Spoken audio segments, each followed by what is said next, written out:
Começando aqui um Chega de Café, que são lives que vão acontecer nesse horário de meio-dia, nas quartas-feiras. Nova temporada, né? Porque a gente já teve uma temporada do Chega de Café e agora estamos reestreando aqui a live Chega de Café. Deixa eu ver quem tá entrando aqui ao vivo. Tá entrando Daniela Capanema, Thaisa. E para essa reestreia aí do Chega de Café, nada melhor do que a gente trazer aí um tema relacionado ao Dia das Mães, um especial de Dia das Mães, que já é agora no próximo domingo, Dia das Mães. E eu sou coordenadora do Chega de Café, também sou co-líder da Comissão de Notarial e Registral lá da ABAME, por isso que estou vindo aqui conversar com vocês. E nada melhor do que a gente trazer um tema que é a minha especialidade para começar aqui. A gente vai falar sobre registro civil e sobre as mães no registro civil. Então deixa eu ver aqui que eu quero ver a participação de todos vocês. A gente está em live aqui no Instagram, então o que a gente quer mesmo é ver a participação, as dúvidas que forem surgindo de vocês ao longo aqui dessa nossa conversa ao vivo, tá? Então a gente vai falar hoje sobre as mães no registro civil em homenagem ao Dia das Mães. Para iniciar aqui a nossa conversa, a gente precisa aqui falar sobre vínculos de filiação, porque quando a gente fala aqui sobre a mãe registral, sobre a mãe que está no registro civil, quando você pega uma certidão de nascimento, vai constar lá o nome da criança e vai constar a filiação dessa criança. É filho de quem? Vai constar o nome da mãe, o nome do pai, tá? Eu tô vendo aqui que já recebi, né, um pedido, deixa eu ver aqui. Não foi nada, tá? Glaucio, tudo bem? Entrou, acho que me mandou alguma coisa aqui. E a gente fala sobre vínculo de filiação, tá? Porque existe mais de uma forma de alguém ingressar como pai ou mãe, e aqui no caso a gente tá falando sobre mãe, no registro civil de alguém. E mais importante até a gente estabelecer aqui sobre a importância do vínculo registral, da mãe registral, do nome que está no registro. Porque, por vezes, pode ser que alguém seja mãe de alguém e não esteja lá no registro como mãe. Enquanto não houver o registro, enquanto não for feita a certidão de nascimento e for estabelecido o registro e a filiação na certidão de nascimento, não existe a prova da filiação. Porque tá lá no Código Civil pra gente dizendo que a filiação ela é provada pela certidão de nascimento extraída do registro de nascimento. Então é muito importante que essa mãe, ela seja a mãe registral, tá? E não necessariamente o que vai levar ao vínculo ali para incluir como mãe registral é o aspecto biológico, porque hoje a filiação não necessariamente mais é a filiação natural, a filiação biológica, como muito tempo foi apenas assim, tá? Então, muitas vezes, pode acontecer aí de ser estabelecido esse vínculo de outras formas. E hoje a gente já discute aí a possibilidade, na verdade já é uma realidade, né? A multiparentalidade. Então, é plenamente possível que existam até duas mães no registro. E isso tá onde, gente? Tá no provimento 63 do CNJ, que fala com todas as letras que é permitido de forma extrajudicial até colocar até duas mães no registro e até dois pais também. Então, é plenamente possível que um registro tenha aí duas mães. Então, vamos aqui conversar sobre isso, sobre a possibilidade de ter mais de uma mãe no registro e sobre também o fato de como é que essa mãe pode entrar ali no registro. Quais são esses vínculos que colocam a mãe dentro de um registro para ela passar a ser a mãe registral, tá? Que é um vínculo jurídico que acontece quando essa mãe entra no registro civil, porque ali realmente está estabelecida a filiação e aí passa a ter todos os direitos e deveres inerentes ali à relação de parentesco entre mãe e filho. Então, a primeira coisa que a gente tem que comentar aqui é que realmente o primeiro vínculo é o vínculo biológico, o vínculo natural. Então, alguém tem aquela conexão biológica com o outro, o vínculo de mãe, que é ela que gerou a criança, e a gente está vindo aí o Dia das Mães chegando. Parabéns para todas as mamães, né, que geraram seus filhos, colocaram eles no mundo e aí levaram lá para registrar e colocar lá no campo mãe, né, o seu nome. Esse é o primeiro tipo de vínculo, mas existem outros vínculos não biológicos, que é o vínculo feito pela adoção e também o vínculo da socioafetividade, porque hoje a gente pode até dizer que o afeto ele pode estar acima, né, do vínculo biológico. É muito mais importante hoje o afeto. A gente vê uma revolução do afeto, do amor. O afeto ganhando reconhecimento jurídico. A gente vê isso não só na relação de filiação, mas também nas relações amorosas. O afeto cada vez mais ganhando esse destaque e indo parar no registro civil das pessoas. Então, o amor pode ser que ele crie ali um vínculo entre duas pessoas, um vínculo entre filho e mãe do coração. Então, aquela mãe que criou, que amou, que cuidou, que tem essa relação em que realmente eles se chamam ali como filho e mãe, isso pode vir a ir para dentro do registro como a mãe socioafetiva. E essa mãe socioafetiva, ela pode entrar de duas formas nesse registro, de forma judicial ou de forma extrajudicial, porque o provimento 63 do CNJ, que foi alterado posteriormente pelo provimento 83, ele traz aí essa possibilidade de fazer essa alteração pela via extrajudicial, para você colocar o nome da sua mãe do coração, a mãe afetiva, ali no seu registro de forma extrajudicial. E aí, esse provimento, ele fala que é possível você ter até duas mães e que a mãe socioafetiva, quando ela entra no registro, isso não implica na exclusão da mãe biológica, então você vai ter as duas mães. Pelo extrajudicial, a gente não tira o nome de ninguém. Pelo extrajudicial, a gente acrescenta, a gente coloca mais mãe, a gente coloca mais amor na vida desse filho. Então, hoje é possível que tenha aí esse reconhecimento de mais de um tipo de mãe ali no seu registro. E é curioso e é importante a gente falar que não tem distinção entre essas mães. Não existe uma mãe mais importante que a outra. A mãe biológica não é mais importante que a mãe que houve o reconhecimento ali do vínculo pela socioafetividade, pelo amor. As duas vão ser mães, vão constar de forma igual no registro, sem distinção entre elas, e são filhos de todo jeito, também não há qualquer distinção desse filho. Se o filho ele veio pela socioafetividade, se o filho ele veio pela biologia, se o filho ele veio pela adoção, a Constituição Federal proíbe a distinção entre filhos. E isso foi realidade por muito tempo. Havia distinção entre filhos legítimos e ilegítimos. O filho que era nascido no casamento, ele tinha direitos diferentes dos filhos que os filhos que estavam dentro do casamento tinham direitos diferentes dos filhos que eram nascidos fora do casamento. Eu vou até contar aqui uma situação pessoal minha, tá? Porque por muito tempo eu não tive o nome da minha mãe no registro. Isso é bastante, assim, incomum da gente pensar, porque a gente pensa assim, é difícil saber quem é o pai, mas a mãe, né, que colocou aquele bebê no mundo, a gente sabe quem é a mãe. Eu sabia quem era a minha mãe, chamava minha mãe de mãe, mas a minha mãe não constava no meu registro, porque eu nasci meses antes da Constituição Federal. E a Constituição Federal, ela fazia uma distinção aí dos filhos nascidos fora do casamento. E eu era uma filha fora do casamento. E minha mãe não pôde me registrar. Então, no meu registro constava assim: o meu nome, Natália Rosa, filha de, vinha o nome do meu pai.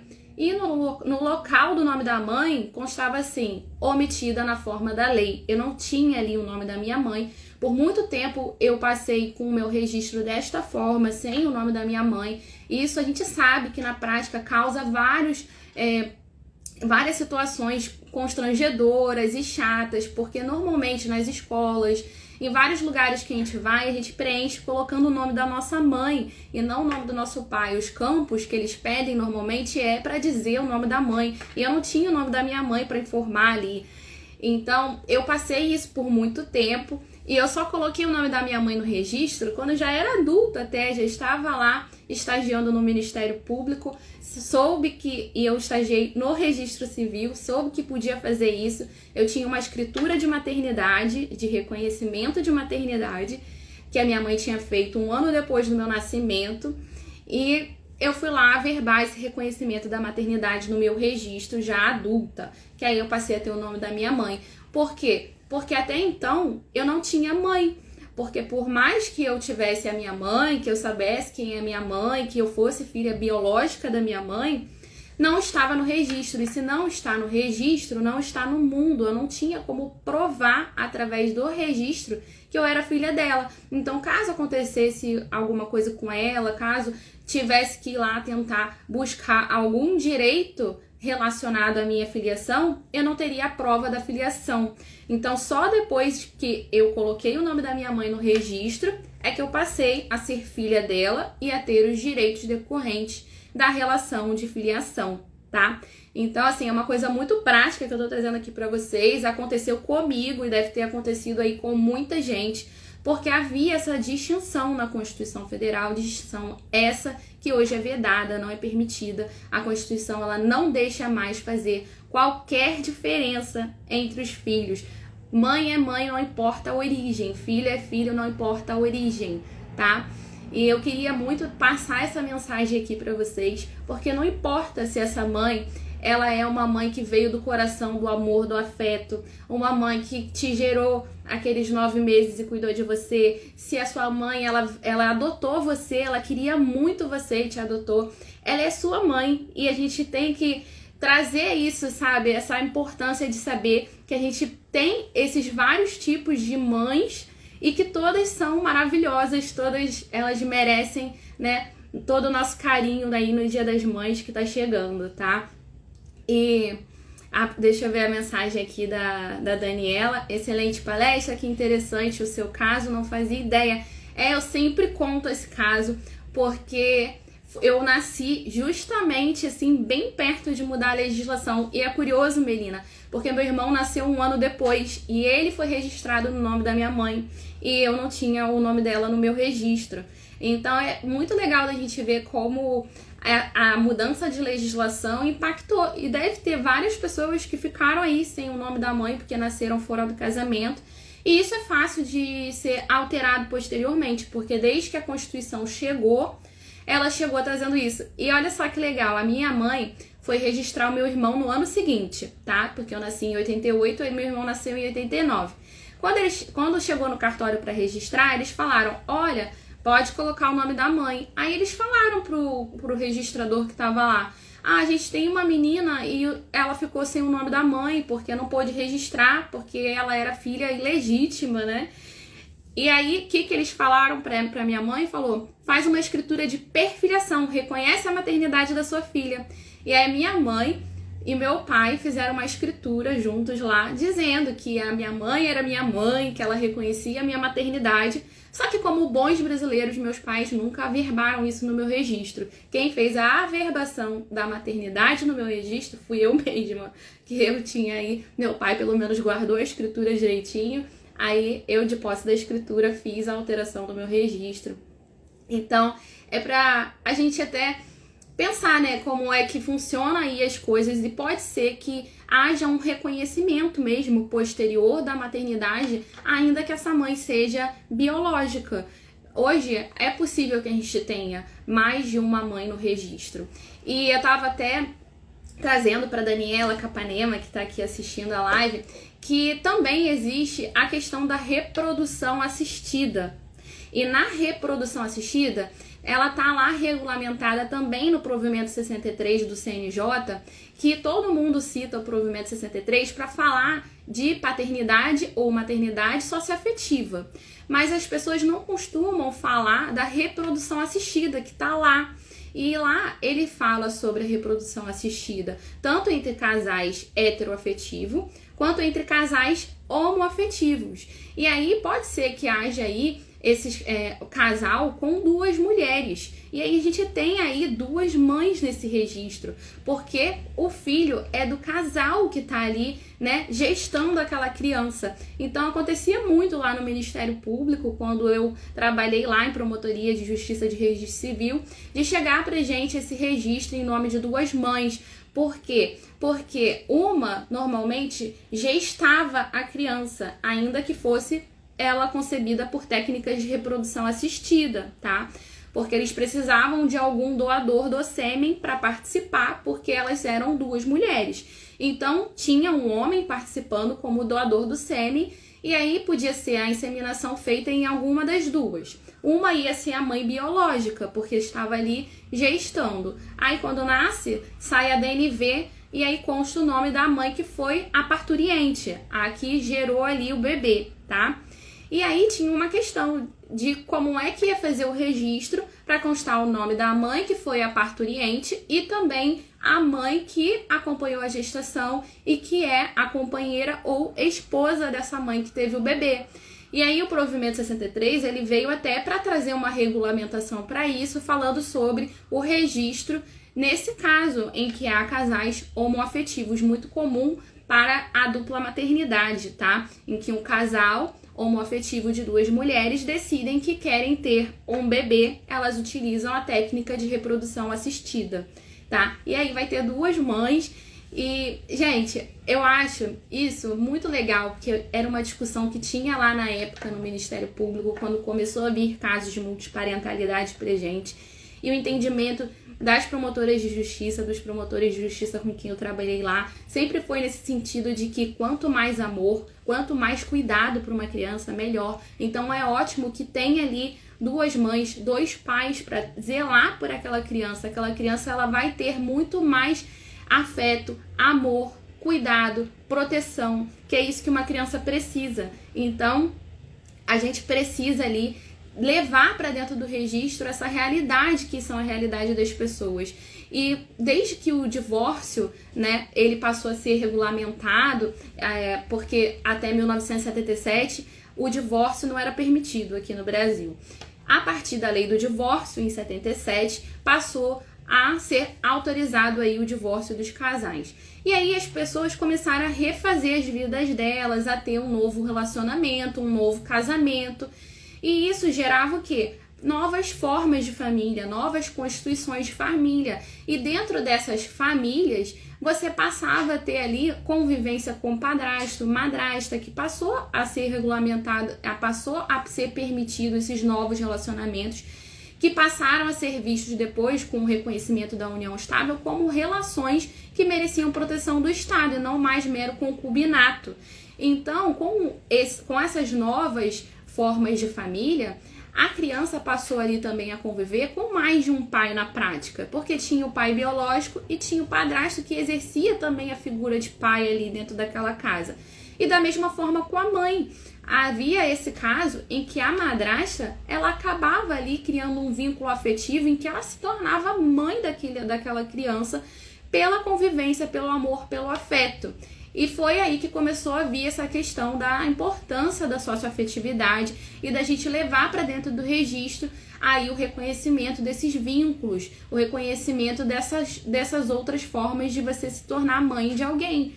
Porque a gente não é mãe só pela biologia, a gente é mãe muito mais pelo afeto, porque é o afeto que constitui esses laços que são, né, inquebráveis, esses laços de amor, de afeto e o laço, né, de mãe. Eu vou olhar aqui que eu acho que tem uma pergunta. Daniela Capanema, pode registrar os pets também? Olha aí a mãe de pet oficializada. Eu já vi que tem cartório que faz, mas não tem validade jurídica isso, tá? Não existe um registro civil de pet com validade para registrar o jurídica, mas tem alguns cartórios que já fazem aí para você ter aquele documento com o nome do seu pet, dado pelo cartório. É possível sim, é uma boa forma de proteção do seu pet, de você saber quando você for em consultas no veterinário e tudo mais, você tem lá o documento com o nome, com também quem é o tutor, vai constar ali bonitinho o nome do seu tutor, para você ter uma identificação. É uma forma aí de você colocar uma importância para aquele animal que faz parte da sua família, né? Eu mesma chamo minha gata de filha, né? Essa é a realidade, que os pets, eles já entraram na vida da gente e se tornaram também filhos, né? Eu até às vezes, nesses dias das mães aí, muitas vezes eu recebo mensagem assim: Feliz Dia das Mães, mãe de pet, né? Que eu ainda não tenho filho, então eu recebo só mesmo Feliz Dia da Mãe por ser mãe de pet, por enquanto. Aí Daniela falou que adorou muitas informações que podem prospectar e oferecer aos nossos clientes. Olha, tem muita coisa nesse campo que a gente pode mostrar ali para os nossos clientes e às vezes mesmo sem que haja alteração no registro, sabe? Como esse caso da madrasta que se torna assim mãe. Pode ser que não haja um interesse ali naquela família de colocar ela ali como mãe no registro, por questões da família mesmo, porque a outra mãe também não se sente tão à vontade de ter a madrasta como mãe. Mas sabia que dá para colocar o sobrenome da madrasta no registro? Você não coloca ela no campo filiação como mãe, mas pode alterar o seu sobrenome para usar o sobrenome da sua madrasta como uma forma de homenagear ela, pelo vínculo de afeto que foi estabelecido ali. Aí, por mais que você não faça a alteração do campo filiação para constar a mãe, o nome da sua madrasta, você consegue fazer uma homenagem a todo o amor e afeto que ela te deu como uma segunda mãe, através da alteração do seu sobrenome, passa a usar o sobrenome da madrasta. Isso é permitido, tá? Tá aí na nossa lei de registros públicos como uma das formas de alteração de sobrenome, e hoje já é possível fazer essa alteração também de forma extrajudicial. Essas lives agora, elas são umas lives de 30 minutinhos nesse horário do almoço, então já vou encerrar porque deu aqui o nosso tempo.